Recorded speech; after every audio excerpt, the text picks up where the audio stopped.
you know, if you really want to do it and it comes down to it, sure, get your family and friends to, you know, push you across, you know, the line. But a lot of the value, I think, of doing this is getting the real feedback, you know, from the market. So, you know, it had to feel pretty good to hit your goal in about 11 hours.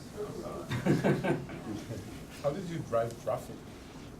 We didn't drive traffic at all. I'm sorry. Can you repeat the question?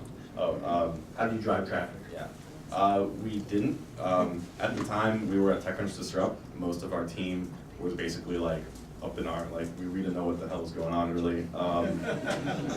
We were informed that we were going to be in, you know, the finals, and so we were spending time, you know, practicing the next speech. And we were in New York. One of us almost got hypothermia. It was a mess. It was a very exciting few days. But yeah, but also based on some agreements that we have, like we're based on a particular smartphone, and agreements that are pretty tight. We're not in a position where we could do marketing, or we're not in a position where we can do direct announcements. All press came to us externally, and so we were just lucky, to be honest. We were, you know, we didn't want to blow it out of the water too much, and we were right at the right point. But a lot of it came down to luck.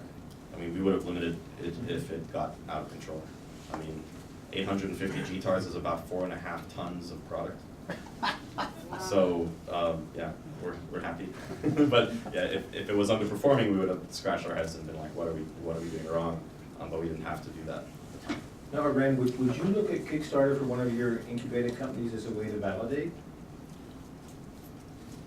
Yeah, I mean, yeah, I would definitely do that. One of our challenges is that, you know, we come with this heavy technology and we need to, you know, kind of like prove to the VCs that makes sense in the marketplace. I guess like every other company, but, you know, for us it's a lot of technology that is involved, and people are like, we don't know. I mean, generally VCs do not like to invest in, you know, in science projects. They want market validation. So that would be very helpful for us.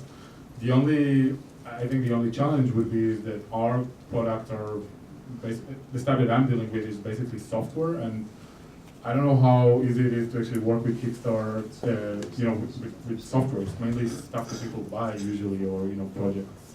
So I don't know if you guys know of actual software that was sold in Kickstarter that is not only, You know. Sure. There's some pretty, I mean, I'm not too familiar with a lot of, there's like one project called Lightroom, which I think is it's a development editor that's meant to be, it's an open source software project. It did pretty well, actually raised, I think, north of 300,000 or so, and fueled the efforts. Obviously, video games are very, very popular on Kickstarter. One of them raised one of the highest grossing projects, was like 3 million or above, maybe 3 million something. But I know that since that we did well on Kickstarter, a lot of software companies came to us or to me to talk to us about our experiences. Some of them are less than reputable, some of them make sense. So it's an interesting way to go about it, but the value proposition needs to be really clear to the end, the people who are backing. Like one of the people that came to me was saying, well, we want money. And I said, why? Well, we want to bring attention to our product. So I was like, well, why do you need money? It's a marketing effort. You guys are already backed by, you know, effectively VCs. Like, this is, don't be greedy. If I can see through this, obviously the people on Kickstarter will see through it as well. So it really comes down to how you place value on what the end person's getting. Other people, you know, it's not a popular idea, and they need the money. And if they expose that, saying like, we tried, we went to VCs, there's actually a company based in Berlin which doesn't have the same kind of support structure like a lot of software companies in the Valley do, over more like multimedia, consumer-oriented applications, and they weren't getting any traction, and they couldn't come to here because they literally don't have enough money to do so.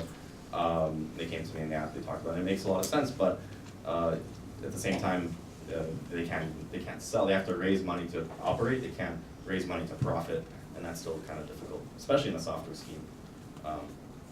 I can add another thing that, you know, so we're always thinking about the next round of funding, and I don't know how much experience there is to people who actually went through Kickstarter started and actually raised funding. I know you just mentioned that you are just raising, but we always want to make sure that we can raise the next round for our company. So I would be a little bit nervous. I mean, if everything goes well at Kickstarter, that's awesome. But we very often go out there, get some feedback, and kind of like rearrange everything again. And I would be. I mean, it's very public. It's not. You cannot argue that you are stealthy after you are there. And I would be very nervous with going all out unless we're really sure that the value proposition is like tight and clear, because there's no way back. And our companies, very often change value propositions like 3 times until they get it right. So I don't know how you guys feel about it, but.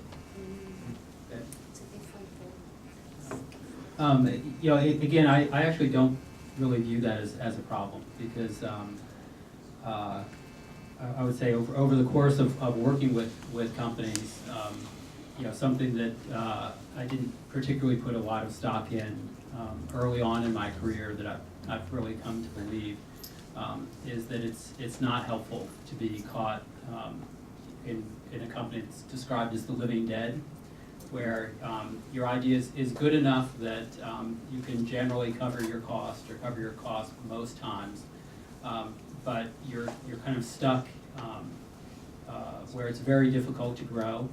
You can perhaps grow the business if you can get the capital to grow the business, but as soon as you can stop or can't consume capital anymore, then your growth rate starts to slow down. And so I think if you go out, give it your best, and that does not work, well, I mean, that's really helpful to know, and to know that really as soon as possible, so that you can go on and do something else. And so I'm kind of impressed by the number of retooled projects that have ended up succeeding on Kickstarter. Certainly my own bias is somebody that's gone back and retooled and said, here's what we're doing differently. Personally, I would have no problem supporting something like that. Yeah, I mean, again, maybe I'm biased towards what VCs think, but oftentimes a deal that has been shopped around, even if they really changed, is like, it's marked as a bad deal. And I think it's wrong, but that's reality in Silicon Valley. I hope it's better if you're actually. Well, and actually, I think it's a terrific point, because it's honestly the number one thing that I love about Kickstarter, no offense intended, but I think our 2 companies that are on the panel tonight, which I would describe both of them as successful, I would have given 0.01% odds if on day one they had gone into top VC and said, here's what we want to set up doing, would you fund our company to do that?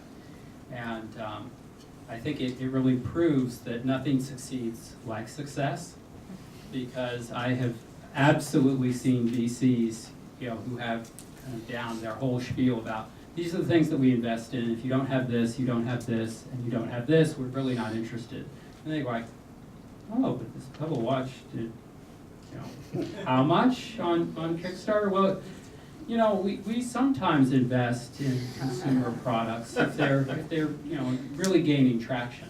So I think it just really does prove that truism. And I also think it's really valuable for an entrepreneur to have that opportunity to take the story that you believe in and put it out there directly in front of your potential customer, and get their honest reaction to it. Because one of the things that I've observed from working with startups and a lot of venture-backed companies is, I think that one downside to Silicon Valley is we have our own version of that movie, The Player, where you take somebody's really unique and innovative idea, and then you kind of apply your experience of other things that have worked.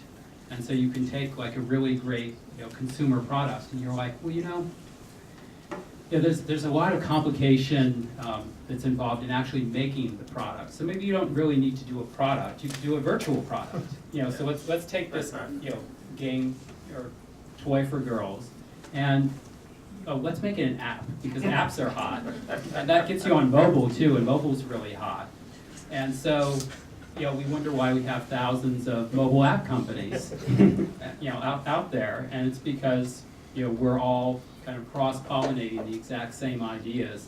So that by the time, like, quote unquote, your idea is out there in front of a customer, it's, like that, sequel of, Jaws 6 in 3D.